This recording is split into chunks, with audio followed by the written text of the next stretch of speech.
we're back. Careers in the cloud. London, stand up. It's cold in London, though, Nick. What's going on? You told me it was cold, but not this cold.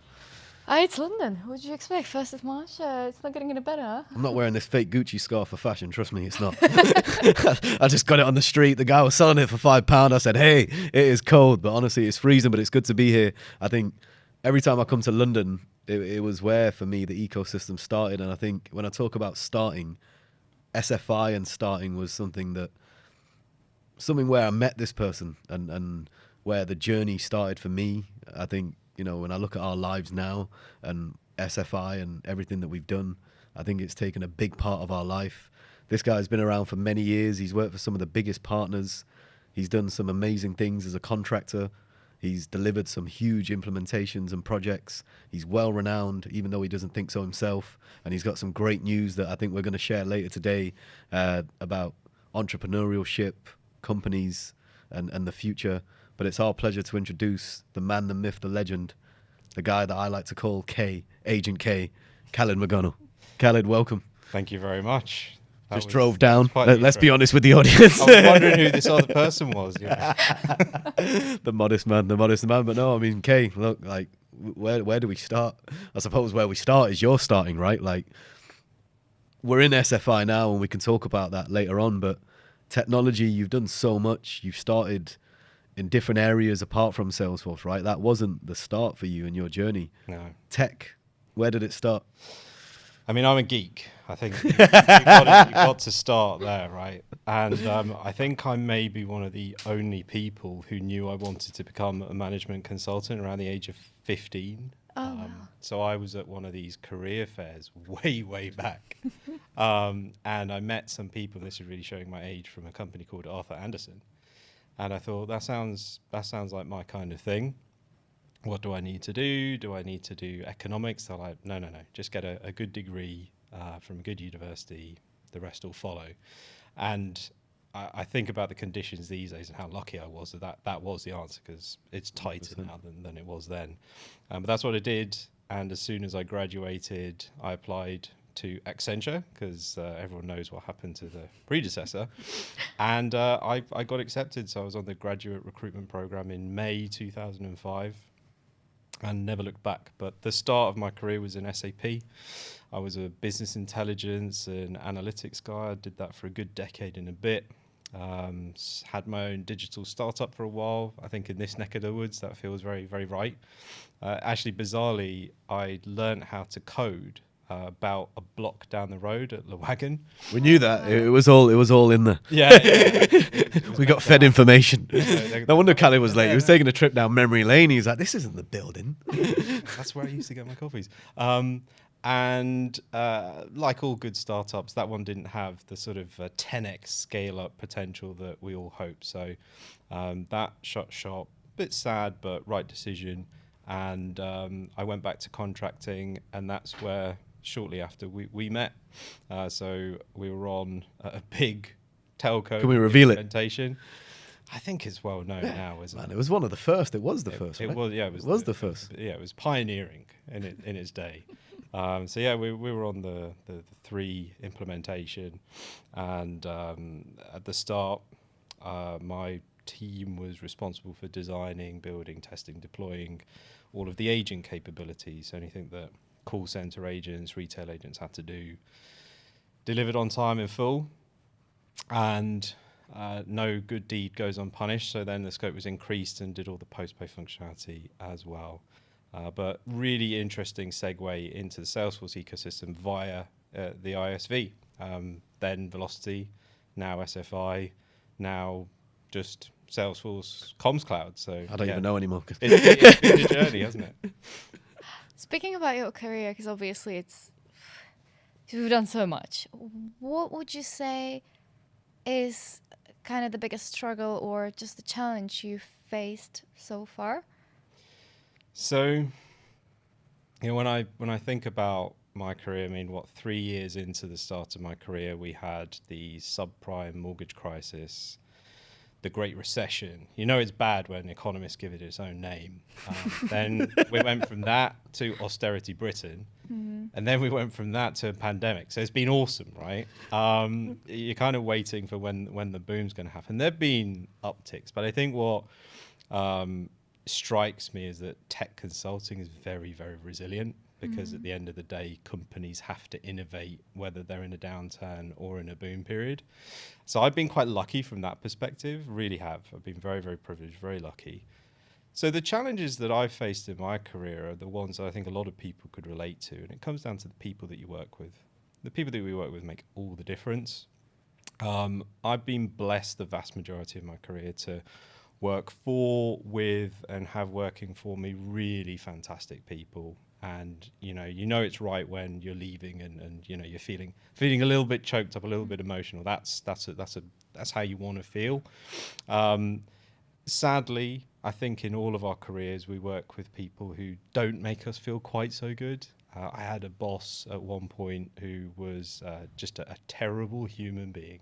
What kind of stuff did he do, Kay? He was a bully. He's watching right now. He was just a classic bully. He was a narcissistic sociopath, and those sorts of bosses are just very difficult to work for.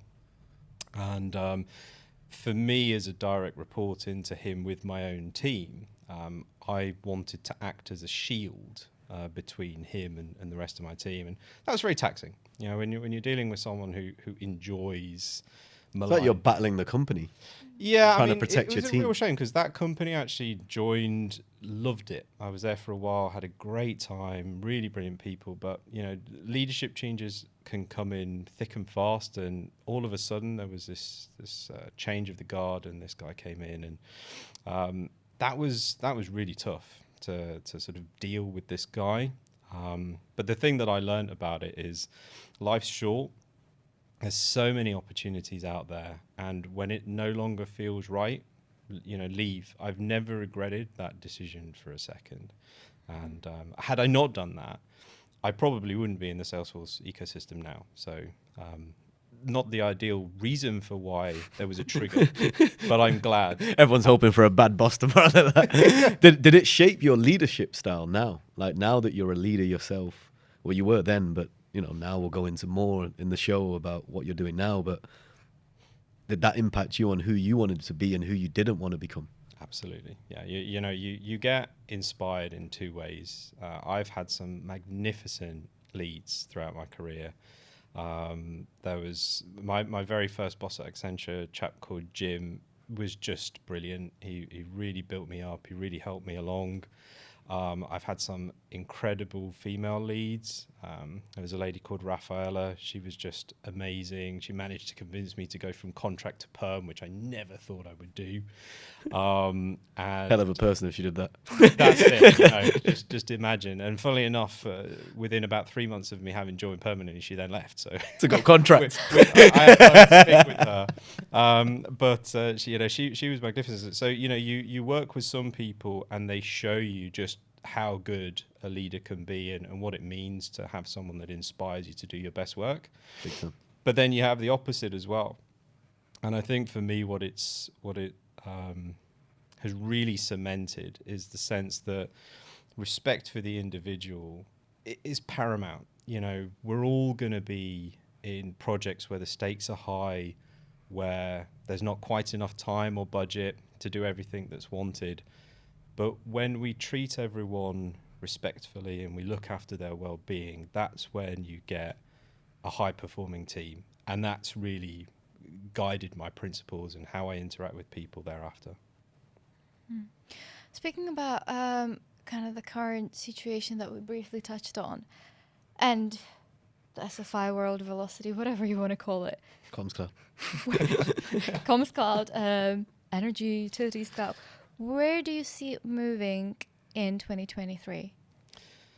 So the latest thing is the terminology, right? So people are still referring to it as velocity. It's not been velocity for a while. Salesforce Industries, it was for a time. That's now longer not meant to be the term. So I think what we're going to see is we're just going to talk about core Salesforce consulting, and you're going to be industry aligned. I think if you look at the way that the products are set out and the licensing is set out and some of the trailheads are configured, you want to get to become an accredited professional in an industry vertical. Yep. And I think that's the thing. So for me, Cloud Hikers is not ashamed to say that, we want to specialize in telecommunications.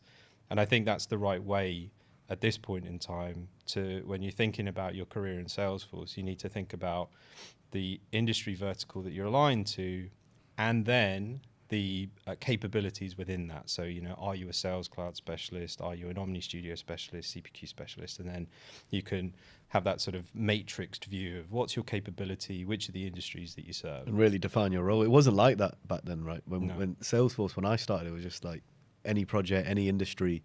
Now the advice that we give is really understand the industries you're working in and what relates to it in terms of technology. You touched upon something that I think was the bombshell. And a congrats is definitely in order, and a drink if you're not driving. I don't want to promote that. Cloud Hikers, new company, great name, great website, great logo. Hope to get some merch soon. How did it come about? Like in 2023, where people aren't taking risks, you left a role at a director C-level position, smashing it. You're doing so much in your career, earning a good penny as well. Cloud Hikers, talk us through it. What's the future of it? Where did it come from? I think really Cloud Hikers, though I didn't have as good a name for it back then, I think I was called something as inventive as KM Consulting, because why not, right? I think the idea behind Cloud Hikers was there back in 2018. Once you have a startup, I think you get a bit addicted to that. Right, yep. The excitement and the sense of investment you can give into something that's your baby, nothing else quite can motivate you in that way. The scale and range of the challenge is like nothing else. The buck stops with you or a handful of partners with you, right? But that's really, really exciting. I found that there were a few other bits of my profile that hadn't yet fully fleshed out, and I got the opportunity to do that at the company I was last at.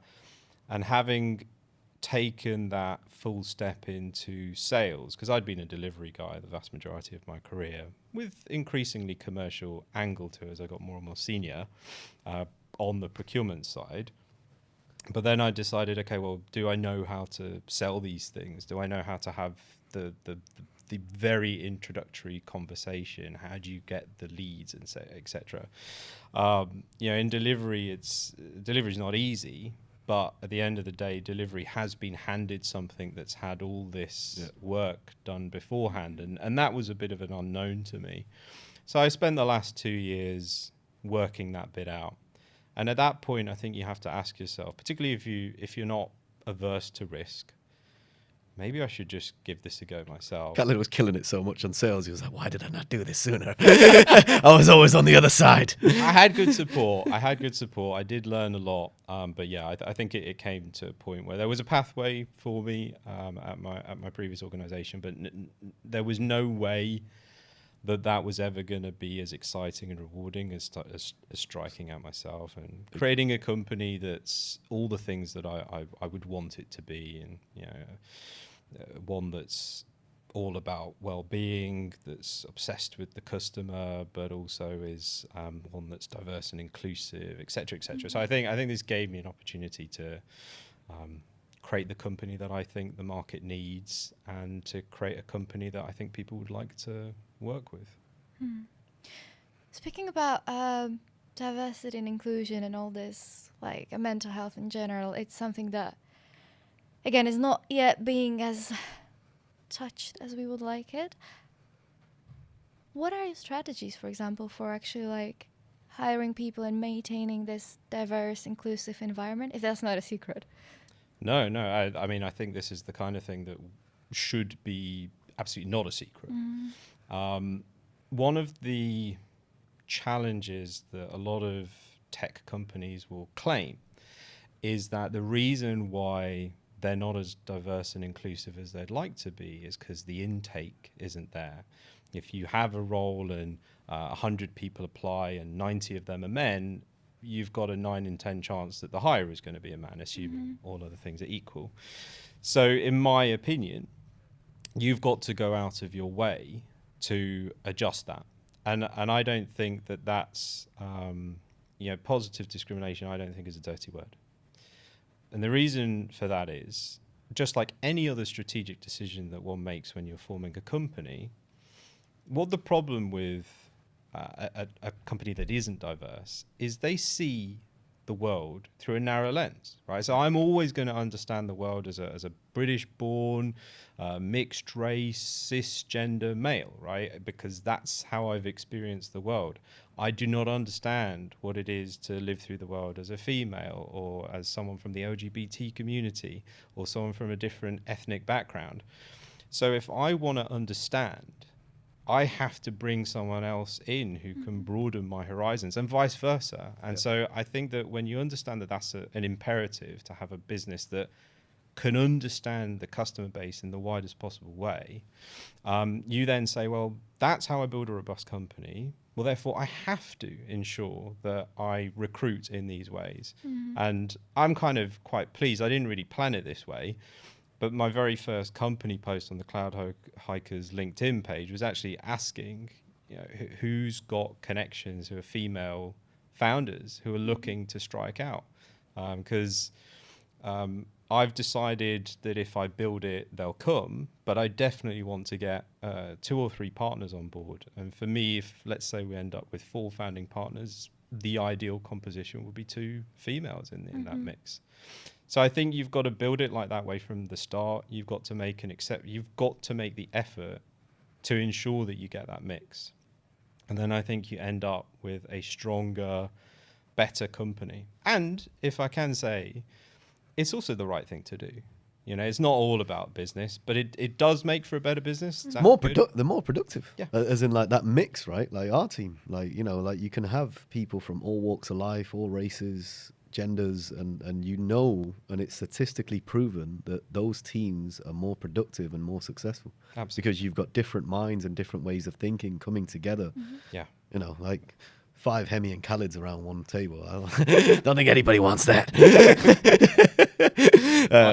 But no, I mean, look, mate, it's refreshing to hear. I think you live it. I've seen you in action. I've heard the reviews from people that work with you. So, with Cloud Hikers, I know you're telling the truth. And if anyone's watching and you're looking for a job, then Khaled's your guy to go to. Or a partner, right now, I want people to just join up with me and,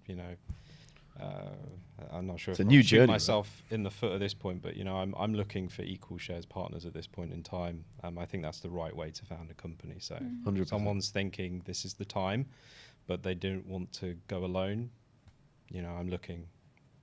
There you go. In terms of this year, Kate, from someone who's seeing the market the way you are, there's a lot of people that haven't made that decision to start their own company. There's a lot that have lost their job who are still going through that same mindset of, I need to be perm. I need to basically try and find a job that was exactly the same as mine.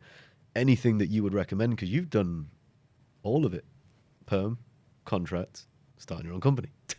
So, yeah. And anything like, I mean, look, we talked about it, right? There's no secret. This year is, for tech as a whole, a turbulent year. There's things that we're seeing that we've never seen. And I was trying to find the word. But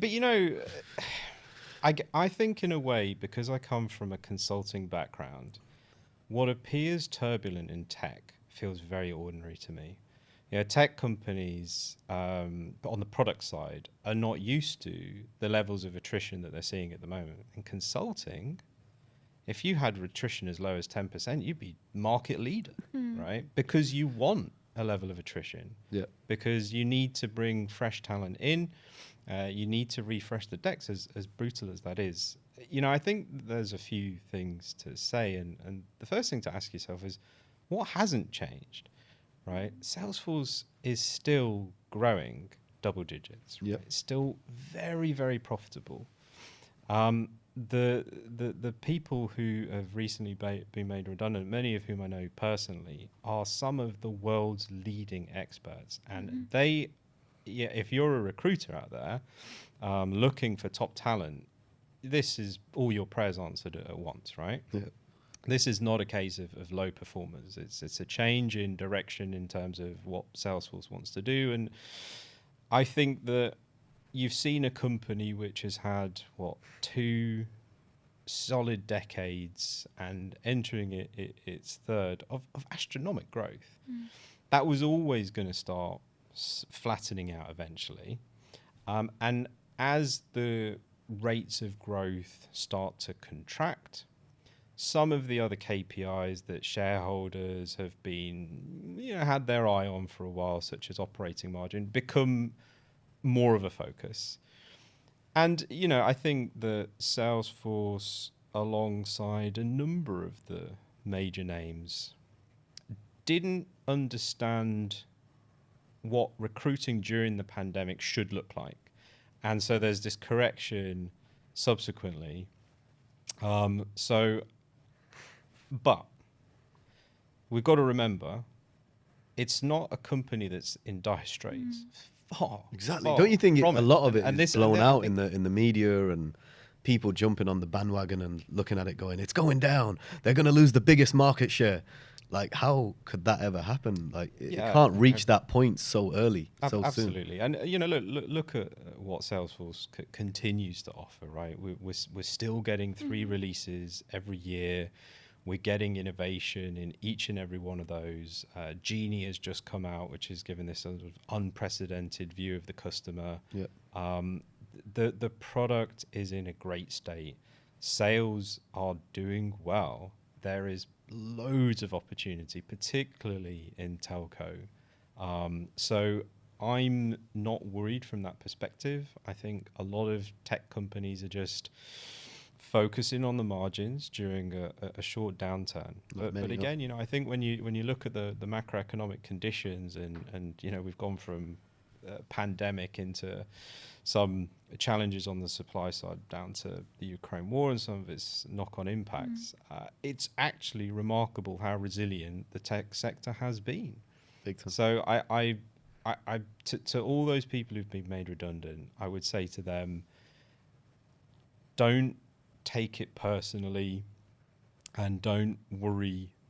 You are brilliant and your next home is there. I'm not saying be complacent about it, but it can hurt. If you're not expecting a redundancy to come through and the you don't know way some why. of those were done was very abrupt, that takes a little bit of time to just sort of take stock of, oh my God, what just happened? But these are brilliant people, and their journey is it's going to be great. It's good insight, Kay. It's good insight. I think a lot of people needed to hear that, but you speak from wisdom and also you're connected to many, right? So you're in tune with it. To wrap it up, obviously Cloud Hikers this year, we're looking for partners, we're looking to grow. What's on the plan and the agenda for you? And like, where do you see, I mean, it's hard to plan, but do you have a vision for this year and where you want to end up in 2023, going into 2024? Yeah, I think that like with any startup, your focus needs to be on getting customer one, right? One thing I learned is it's lovely to have some sort of fictitious hockey-shaped growth projection, but actually just focus on getting that first customer. So for me, that's going to be and has been about speaking to potential partners, and I mean that in the broader sense. So companies that might contract with me, companies that I might use as subcontractors, starting to build out those relationships. But there's a lot to set up when you're starting off. So I need to set myself up as a Salesforce partner. That's still in progress. And at that point, I'm going to be engaging my network and speaking to the AEs and professional services teams, etc., and asking them, how can I help? Big year, Nick. Yeah, Cloud Hikers. Definitely. Thank you for joining us. And most Thank you. importantly, good luck. And obviously, anybody who's here with us today, Khaled is the guy. Gerard's looking for a job, I think. I'm joking, Gerard. I keep giving him stick. He's our guy from Dublin. But okay, look, mate, known you for years. I know you're going to smash it. I think that you'll probably close a deal as soon as he walks out. He'll probably message us in an hour, be like, yep, just landed a big telco client. But you've dropped some wisdom industry-wise, you know, what someone can do in your shoes, your journey. If anyone's watching, take inspiration from it, because he's an inspirational guy. I don't just say that because he's wearing a dapper suit. And he's got a beard now. He didn't have a beard when I met him. He's getting older. But look, on that note, we'll end it there. Thanks for watching. Khaled McGonnell, the legend that is K. Watch him. Cloud Hikers coming to a screen or a project or a SFI or Comms Cloud implementation near you. On that note, we out.